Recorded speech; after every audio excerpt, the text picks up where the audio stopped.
Over the last year, we've seen you donate a lot to educational initiatives. When did that become so important to you?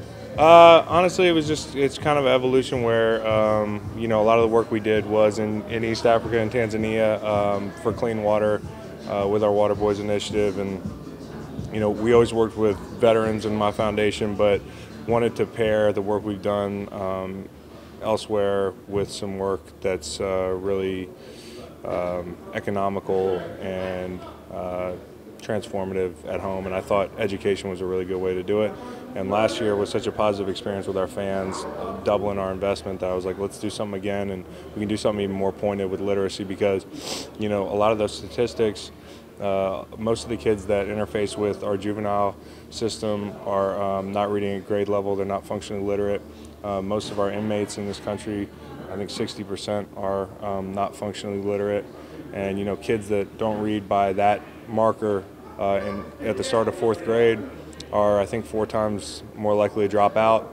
You add poverty to the mix, 6 times more likely to drop out, and that's across all backgrounds. So it's no matter who you are. I think households with kids that have 20 books in their household are going to get an average of 3 more years of schooling. And that's across all socioeconomic backgrounds. It would break my heart if my son Waylon didn't have books and we didn't read to him every night. So it's personal for me too. As a follow-up to that, as you focused on educational equity last year, did you see this as a specific kind of target area? Yeah, we just wanted to do something again, and we explored. I was never sure that we were going to do something for sure, but when we looked at it, I was like, we'll do something if there's an initiative that's really pointed and I think can move the needle. And I think this is one of the best ways to improve a kid's life through school and subsequently after school into adulthood. And it's just, as we researched it, at first I was skeptical. I was like, well, there's a lot of factors and variables, but it might not just be literacy. But as I saw the statistics and talked to people who know, I appreciate you letting me stand in front of your locker, Mike. As I looked at it a little bit more, I was like, I'm convinced, yeah, this is something we want to get involved in. So hopefully Michael Bennett will support it. Is it access to books? Is it learning how to read?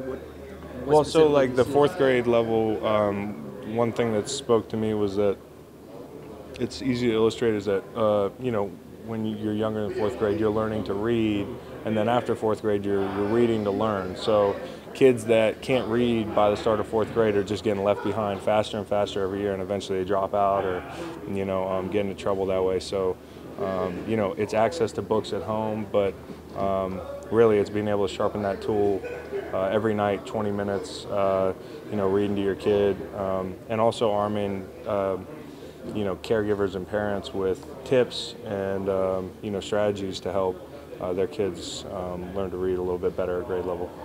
So, looking ahead to Sunday, what's the challenge of someone like Mariota who can execute the zone read? Yeah, it's tough, man. He can do a little bit of everything, and your angles have to be really good. When he boots you, you have to be always aware of the zone read. Like when you play another team, you're thinking about your keys, but you're not thinking about zone read. Every play you have to think about, is there a zone read possibility? Could they run a pistol here or speed option? Like all that stuff, it's in your head before the snap, and hopefully it doesn't slow you down. How critical is it that you guys stay disciplined up front? It's real critical because they're a really cohesive unit on the offensive line. They really play together. Their run game is central to what they do. So as a D-line, not only do we have to really stop the run, and that's key, but if we get in passing situations, we have to be disciplined with our lanes. And also, they've done a good job of getting the ball out quick, whether it was Mariota or Gabbert. So here we go again with quick throws, and we can't get impatient and get out of our lanes, because that's when Mariota hurts you.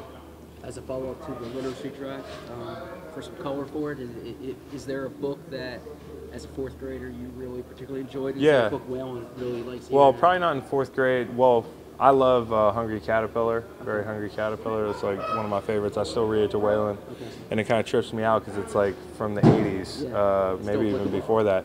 But he loves the book too. I really liked Goodnight Moon, and Given Tree was probably my favorite book. and my mom used to read to me when I was a kid. So it's personal for every kid. You know, hopefully one of your most cherished memories is getting read to as a kid by your parent.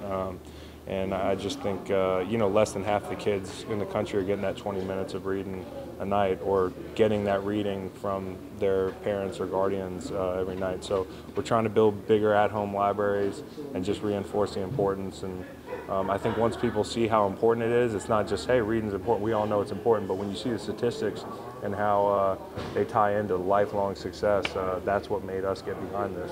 What's the best book you've read recently? Recently, Tribe. Tribe's a really good book by Sebastian Junger. I think that's how you say his last name, right?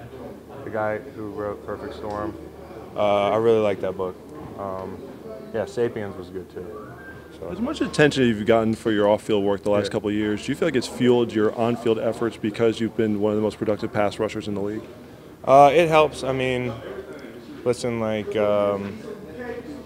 you know, you have to play decent on the field or people aren't going to care what you're doing off the field. So it's important to me anyways to play at a high level, but when you add this into the equation and you're like, well, the better I play, you know, the better I do on Sunday, the more people are going to care about what we do off the field. So that adds motivation.